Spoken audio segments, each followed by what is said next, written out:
A man and his daughter are dead after a carbon monoxide leak in Calgary's southeast.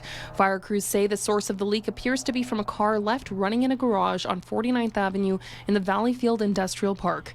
Emergency crews were called to the scene around 8:15 p.m. on Friday, where they found the two victims unresponsive and attempted to revive the pair, but were unsuccessful.